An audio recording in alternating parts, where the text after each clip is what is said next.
Նաիրա Բադալյան, Արմինֆո։ Պարոն Հովհաննիսյան, մեկ շաբաթ առաջ խոսելով տրիպի մասին, վարչապետ Փաշինյանը նշեց, որ մեծ ներդրումներ են սպասվում եւ իրավիճակը այսօր այնպիսին է, որ գումարներ Հայաստանը չի փնտրում գումարներ, այլ գումարներն են փնտրում Հայաստանին։ Ուզում եմ իմանալ, ինչքան ներդրում է պահանջելու այդ նախագծի իրականացումը, անցած տարի օգոստոսի 8-ին է պայմանագիրը ստորագրվել Վաշինգտոնում, ենթադրում եմ գոնե մոտավոր գնահատականներ կան,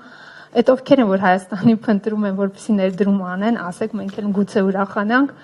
Եվ հարցս վերաբերվում է, երկրորդ հարցս վերաբերվում է նաև ինչքանով դա կազդի մեր հնայի վրա տրիպի իրականացումը, ինչքանի տոկոսային կետով բարելավում կարող ենք սպասել։ Դուք խոսեցիք նաև հարկային քաղաքականության հայեցակարգի մշակման մասին, կճշտեք չորչարկի առումով ինչ փոփոխություններ են նախատեսվում, սպասենք այդ փոփոխությունները 26 թվականին, որտեղ դեռևս 24-ին, երբ որ որոշվեց տոկոսադրույքի փոփոխություններ եւ սահմանափակումներ մտցնել շրջարկի մասով, այն ժամանակ վարչապետը նշում էր, որ պետք է գնանք ընդհանրապես շրջարկից հրաժարվելու ճանապարհով։ Հիմա հրաժարվում ենք, չենք հրաժարվում, ինչ ունենք այդ պահով հիմա։ Շնորհակալություն։ Տրիպի հետ կապված ես մի քանի անգամ այս հարցին պատասխանել եմ տարբեր ձևաչափերով։ Ինձ թվում է այս պահին գնահատական տալ, թե հնայի վրա ինչպիսի ազդեցություն կլինի, անշնորհակալ գործ կլինի, որովհետև դա կախված կլինի բազմաթիվ տարբեր հանգամանքներից։ Մասնավորապես դա կախված կլինի այն ապրանքաշրջանառության ծավալից, որը այդ ենթակառուցվածքով պետք է հոսի։ Դա կախված կլինի այլ հարակից էֆեկտների հետ, որը կապված է Ադրբեջանի և Թուրքիայի հետ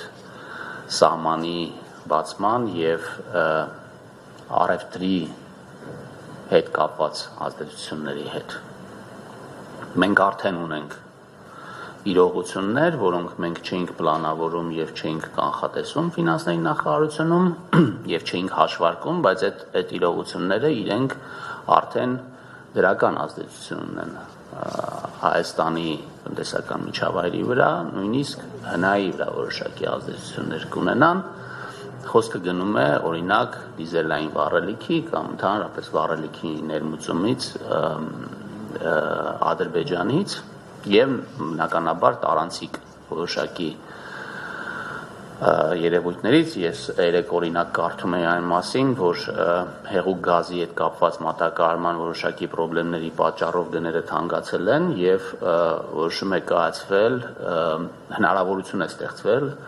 այդ հեղուկ գազը ներմուծել Ադրբեջանի տարածքով, որը այս խնդիրը ևս կլուծի։ Այսինքն սրանք բոլորը ազդեցություններ են, որոնք ամեն մեկը իր չափով ունենում է Հայաստանի տնտեսության վրա և ընդհանուր այս պահին մոդելավորել այդ ամեն ինչը ես չեմ կարծում, որ հնարավոր է։ Ճիշտն ասած, ներդրման չափի հետ կապված տեղեկություն չունեմ, որովհետև կարծում եմ, որ դեռ այդ չափը հայտնի է դառնում նախագծման փուլում կամ նախագծումից հետո մենք ունենք ընդհանուր գնահատումներ, այսինքն ապաշրջափակումը տարբեր բացակայող ենթակառուցվածքները լրացնելը ինչպիսի ներդրումներ են պահանջում, այդ գնահատումները արվել են մի քանի տարի առաջ, ես էլի դրա մասին խոսել եմ, դա մոտավորապես $500 միլիոն մասին էր, բայց իհարկե ժամանակը իր ժժգրտումները անում է, թե այսօր գնահատումներ լինեն, կարող է մի փոքր ուրիշ լիներ, հստակ ես ձեր հարցին չեմ կարող պատասխանել։ Ինչ վերաբերվում է շրջարկին, ներդրողների հետ կապված ես արդեն ասեցի, որ օրինակ մեր պարտատոմսերի մեջ ներդրումներ են իրականացնում միջազգային ներդրողները և դա էլ է ներդրում մեր տնտեսության մեջ և սա դրա մի օրինակն է։ Ինքս կարծում եմ, որ Հայաստանը ներդրումային առումով բավականին հետաքրքիր տեղ է դառնում եւ կդառնա դրա օրինակներից մեկը նաեւ Firebird ծրագիրն է,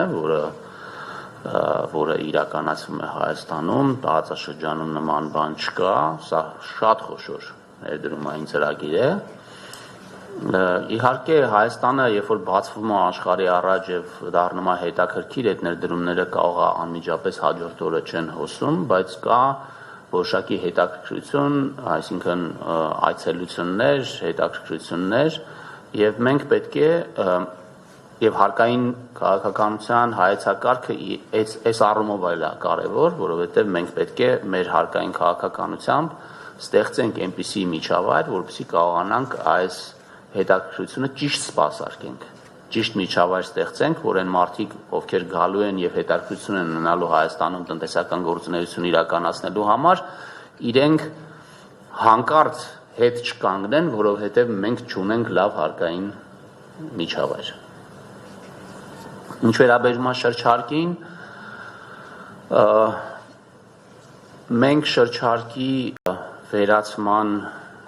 մասին այս պահին չենք խոսում, հենց այսօր մինչև ստեղ գալը ես նայում էի մեր 9 գործընկերների կողմից տրված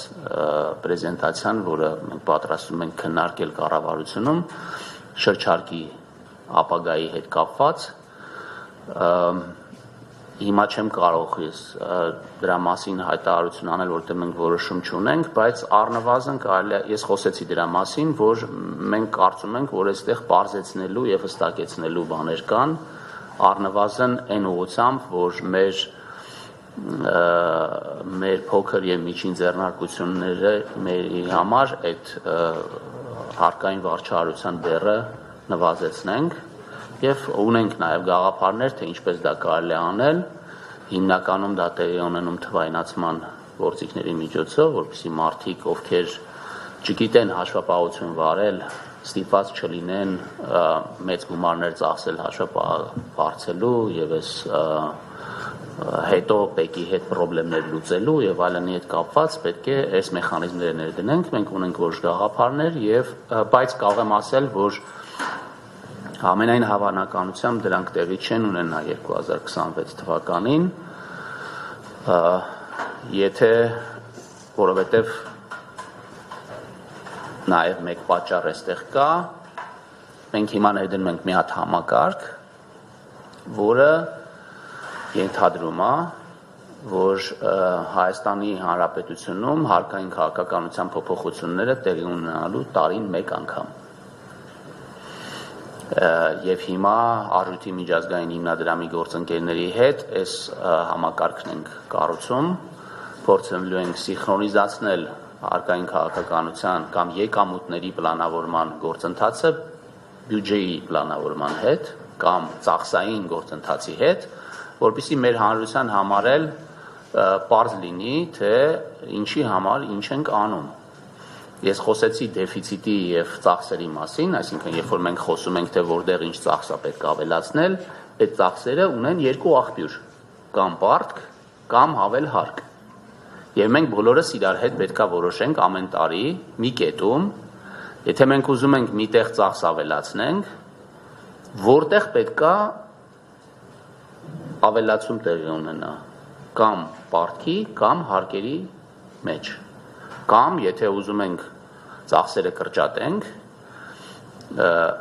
ոնց ենք այդ ծախսերի կրճատումը իրականացնելու, կամ պարտք ենք քիչ ներգրավելու, կամ հարկ ենք քիչ վճարելու։ Սա էլ է տեղի ունենում։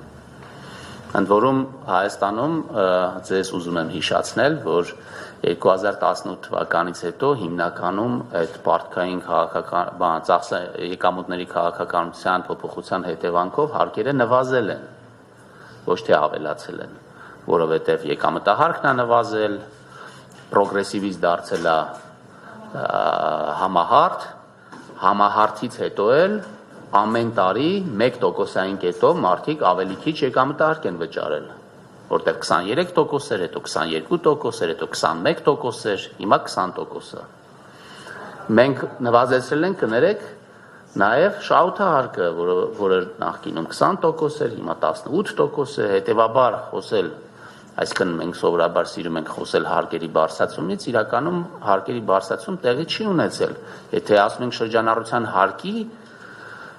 դրույքաչափն է փոխվել, բայց այստեղ նվազեցման հնարավորություններն են մեծացել եւ ըստ էության, ինչպես նաեւ ասեցի, շրջանառության հարկ վճարողների մոտ հարկային բեռի էական բարձրացումներ չեն եղել։ Նո, ասենք որոշ սեկտորներում կարելի ասել, որ եթե նախկինում վճարում էին 2%, հիմա կարող է վճարում են 2.5%, բայց էական փոփոխությունն այնպեսի, որ տենց ահասարսուր բաներ տեղի ունեն, տենց բան տեղի չի ունեցել, թեև հարկի տոկոսադրույքը դարձել է 10, բայց էֆեկտիվ տոկոսադրույքը դարձել է 1 կամ կես տոկոսով փոփոխության ենթարկվել։